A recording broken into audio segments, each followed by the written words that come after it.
हमारे पास एक्सरसाइज 5.2 हमने 5th question कर लिया था। अब हम नेक्स्ट क्वेश्चन करेंगे, क्वेश्चन नंबर 6।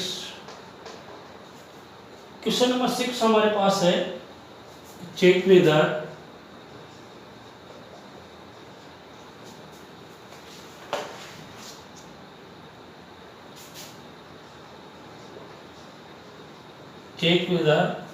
-150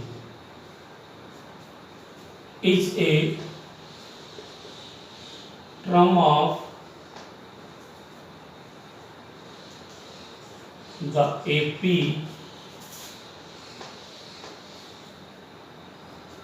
(11, 8, 5, 2 ... ठीक है।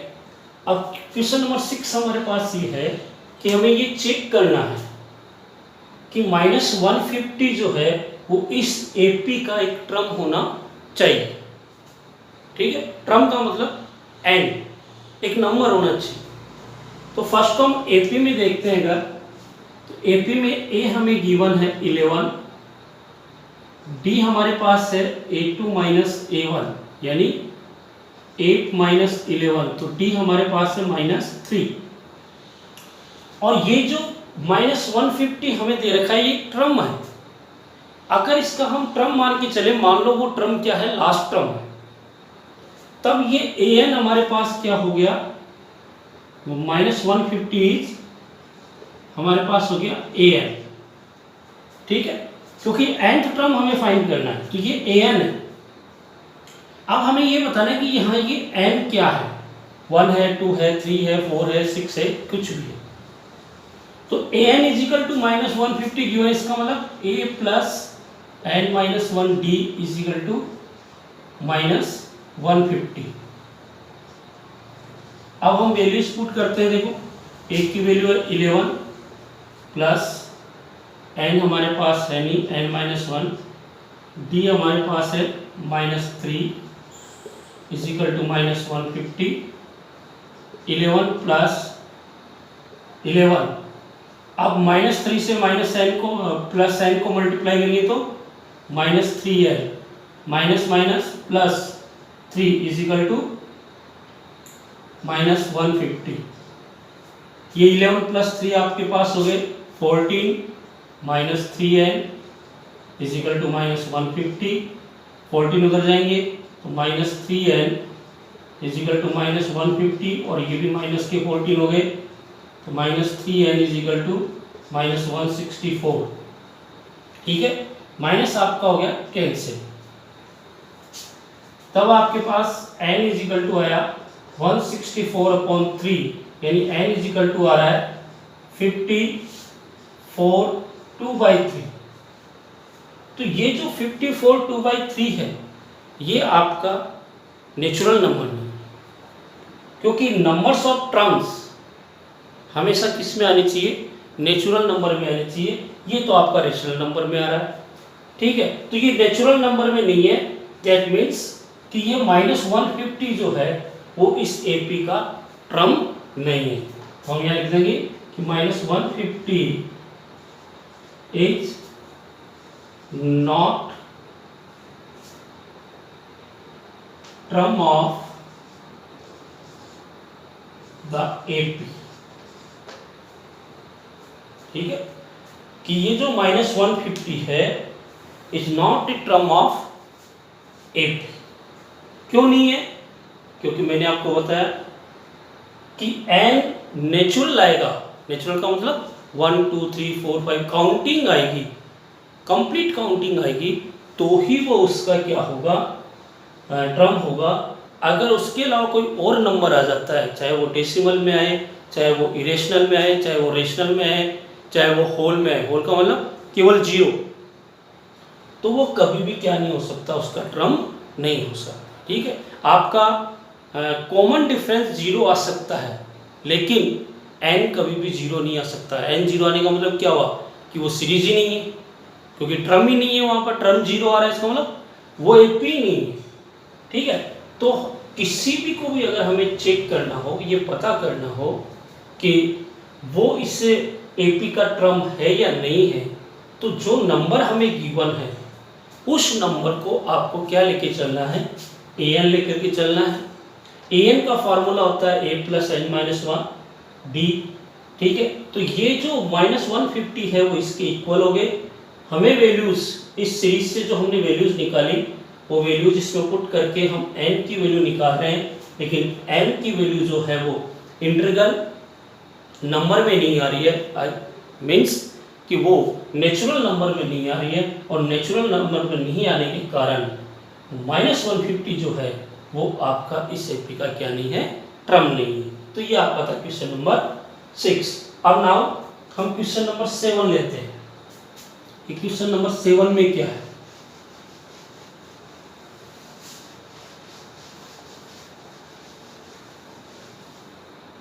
क्वेश्चन नंबर 7 आपके पास है, find the 31st term of an AP whose 11th term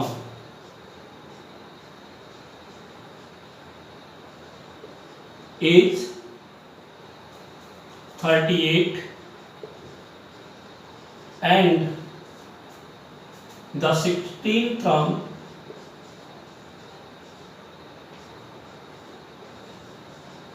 is 73।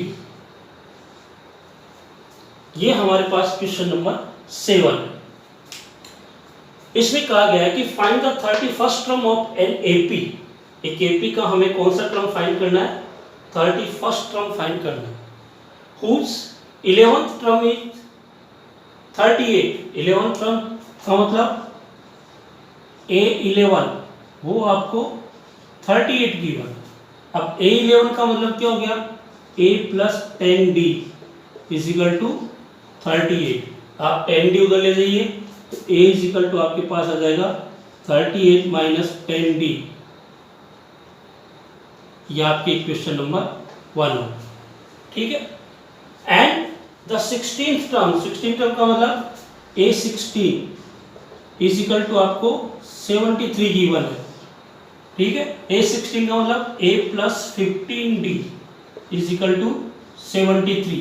A की वैल्यू जो हमने इक्वेशन 1 में फाइंड कर रखी है 38 minus 10D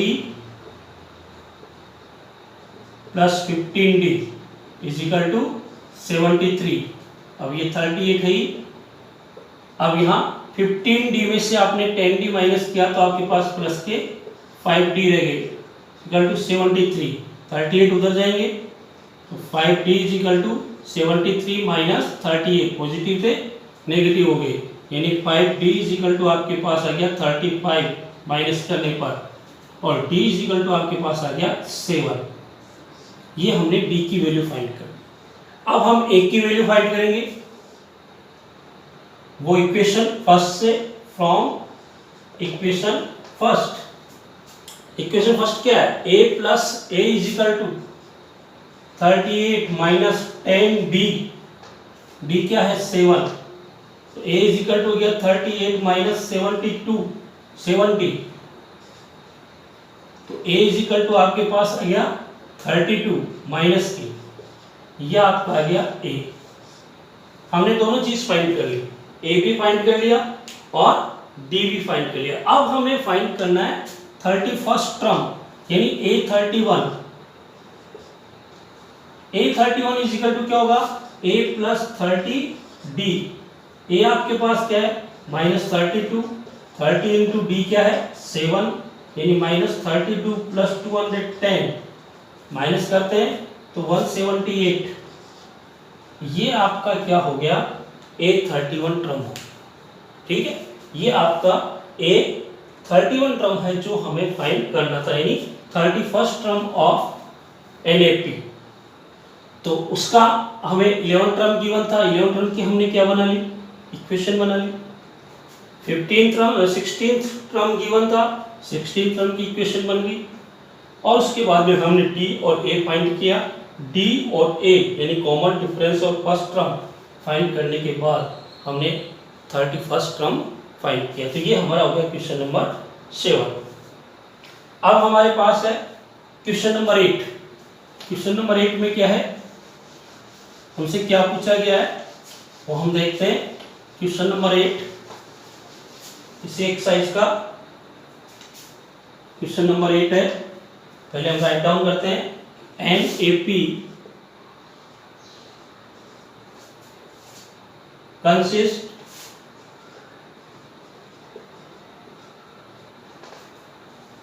of 50 terms of which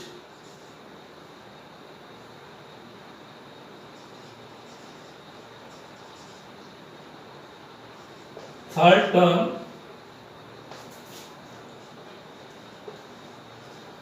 is 12 and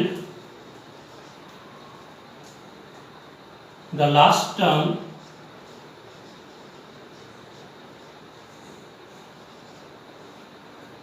is 106. Find the 29th term. 8 number ये क्वेश्चन है अपने पास। एपी कंसिस्ट ऑफ 50 टर्म्स, यानी एक एपी में टोटल टर्म्स कितने हैं? 50 है। टोटल टर्म्स 50, ठीक है। Of which third term is 12, जिसका थर्ड टर्म हमें दे रखा है नहीं, A3 इज इक्वल टू 12। अब A3 का मतलब क्या हुआ? A plus 2D is equal to 12। 2D को उधर ले जाओ, A is equal to 12 minus 2D।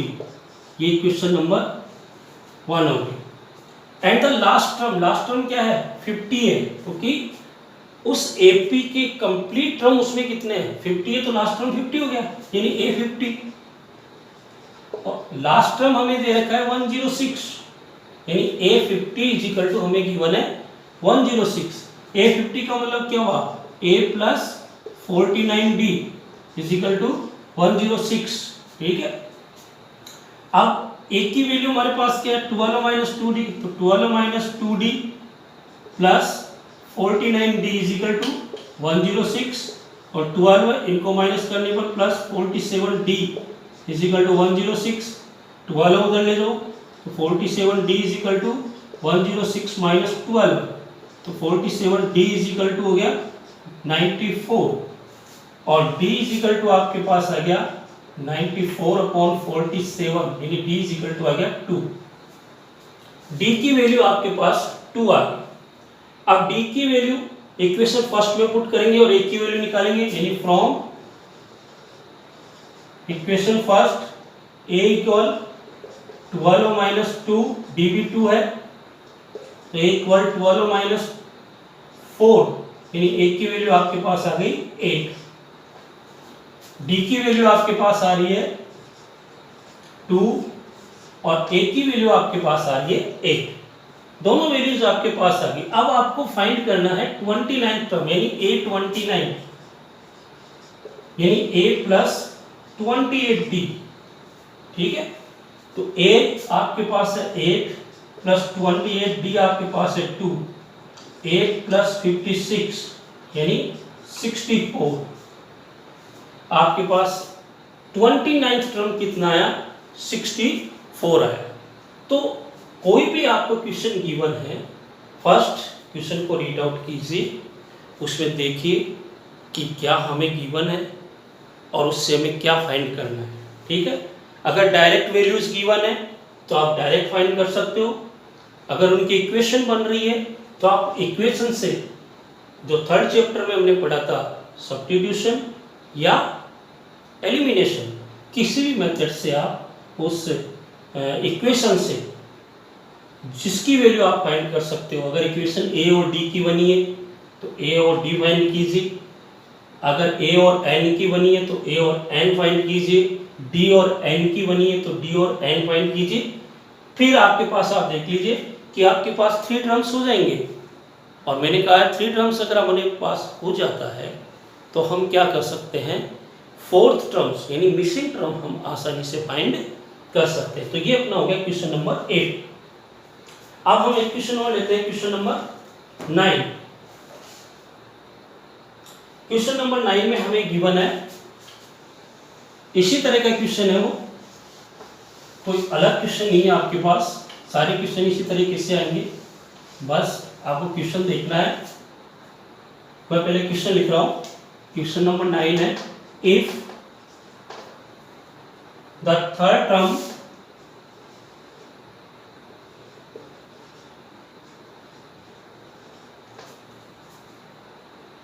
and the 9th term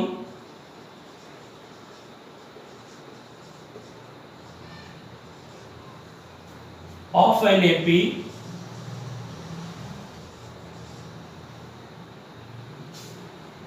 are 4 and -8,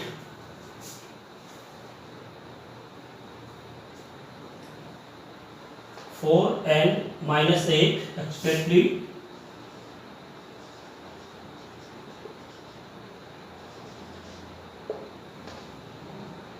which term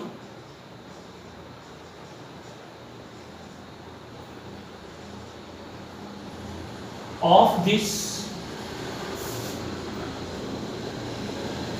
AP is 0। ठीक है, हमें गिवन है if the third term and 9th term of AP is 4 and 8। हमें third term given है, 9th term given, और हमें ये find करना है कि इसका 0 कौन सा टर्म होगा। तो फर्स्ट तो देखो गिवन से हम लेते हैं। हमें गिवन है थर्ड टर्म यानी A3, वो गिवन है 4। A3 का मतलब हो गया A + 2D is equal to 4 और A is equal to 4 - 2D। ये आपका फर्स्ट हो गया। फिर हमें गिवन है 9th टर्म यानी A9, वो -8। A9 का मतलब A + 8D is equal to -8। A की वैल्यू वही इक्वेशन फर्स्ट से लो, 4 - 2D + 8D is equal to -8। आपके पास रह गए 4 + 6D इज इक्वल टू -8। ये 4 उधर जाएंगे तो 6D इज इक्वल टू हो गया -8 - 4 यानी 6D इज इक्वल टू हो गया -12 और D इज इक्वल टू आ गया -12/6 यानी -2। तो D आपके पास आ रहा है -2। ठीक है, अब हमें फाइंड करना है A। D आ गया तो अब A फाइंड करेंगे। A from equation first A is equal to 4 - 2, D की वैल्यू -2, तो A इज इक्वल टू आ गया 4 - +4, A इज इक्वल टू 8 यानी A की वैल्यू हमारे पास क्या आ रही है, 8 आ रही है। ठीक है, अब हमें ये फाइंड करना है कि इस AP का कौन सा टर्म 0 होगा। तो यानी इसका मतलब ये हो गया कि हमें ये गिवन है कि AN इज इक्वल टू 0। अब AN हमारे पास क्या है, A + n - 1 D is equal to 0। अब A की वैल्यू 8 + n - 1 D की वैल्यू -2 इज इक्वल टू 0। इसको -2 से मल्टीप्लाई करेंगे तो ये हो जाएगा 8 - 2n - 2 इज इक्वल टू 0 यानी ये हो गया 6 - 2n इज इक्वल टू 0 और 2n इज इक्वल टू आ गया 6 तो n इज इक्वल टू आ गया 3 यानी थर्ड टर्म, इस AP का थर्ड टर्म क्या है, 0 है। इस AP का थर्ड टर्म हमारे पास क्या है, 0 आ रहा है। तो देखो वही बात हुई ना कि हमने पहले D फाइंड किया फिर A फाइंड किया। ठीक है, AN हमें गिवन था 0 और हमने N फाइंड कर लिया। यानी किसी भी क्वेश्चन को इसमें सोल्व करने के लिए इन 4 टर्म में से आपके पास 3 टर्म्स का होना बहुत ज़रूरी है। अगर 3 टर्म्स आपके पास नहीं है तो आप 4th टर्म यानी जो भी कोई मिसिंग टर्म है वो फाइंड नहीं कर सकते। ठीक है, तो 3 टर्म्स हमें फाइंड करने पड़ते हैं। अगर नहीं है तो जो गिवन है उस गिवन में क्या इक्वेशन बन रही है, कैसे किस तरह से वो गिवन है, वो जो बात कह रहा है उस क्वेश्चन में, वो काम आप करते जाइए, आपके पास क्वेश्चन सोल्व होता जाएगा। ठीक है, तो ये हमारा हो गया क्वेश्चन नंबर 9। अब हम एक क्वेश्चन हो लेते हैं, क्वेश्चन नंबर 10। इसी का ही क्वेश्चन नंबर 10 लेते हैं। नेक्स्ट क्वेश्चन जो है क्वेश्चन नंबर 10, जिसमें हमसे कहा गया है एक the 17th term of AP, if the 17th term of AP exit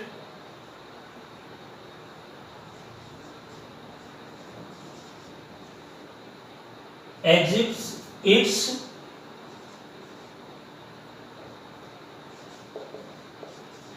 tenth term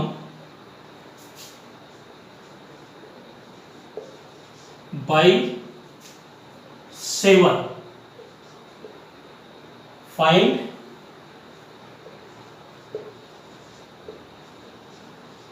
the common difference।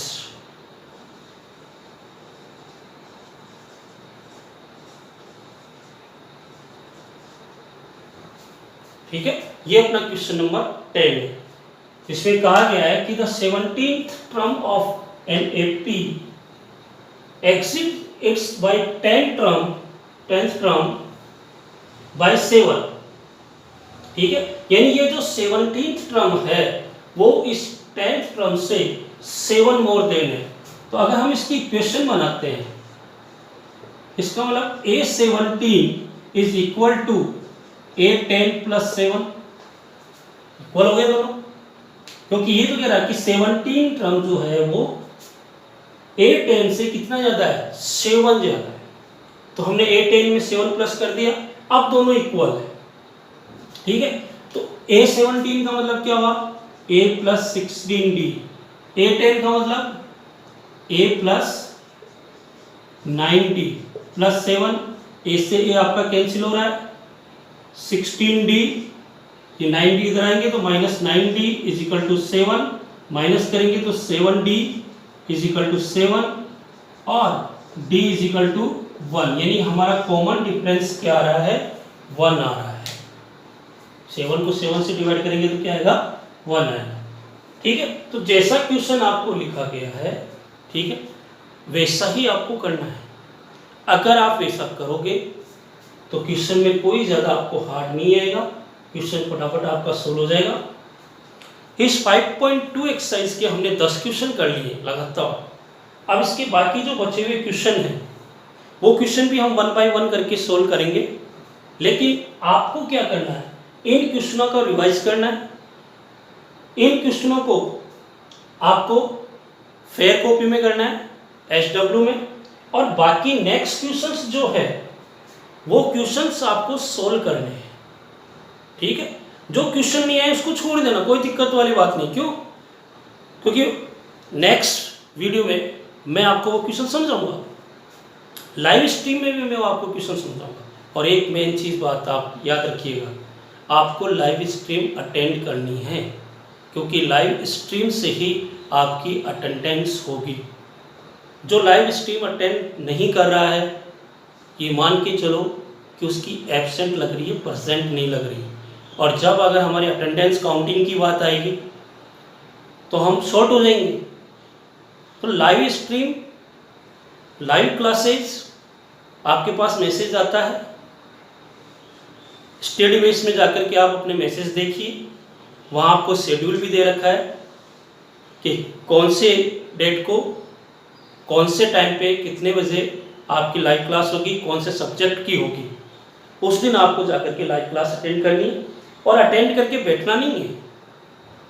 Live class का टाइम हम बढ़ा रहे हैं, आपको एक्टिव होना है और क्वेश्चंस पूछने हैं, प्रॉब्लम्स पूछनी है, ठीक है, ताकि आपकी प्रॉब्लम का सॉर्ट आउट हाथों हाथ होता रहे, ठीक है। आपको ये क्वेश्चन करने हैं, ठीक है, इनको होमवर्क में करना है और बचे हुए क्वेश्चन आपको सॉल्व करने हैं। जो क्वेश्चन नहीं है उनको राउंड अप करके रख लेना। मैं नेक्स्ट वीडियो में जब आपको सारे क्वेश्चन बताऊं तो आप अपने क्वेश्चन चेक भी कर लेना कि आपने जो किया है वो सही है या नहीं है, और जो आप कर रहे थे, जो आपको नहीं आया, वहाँ आपसे क्या मिस्टेक हो रही थी और आपको क्या करना चाहिए था। Thank you.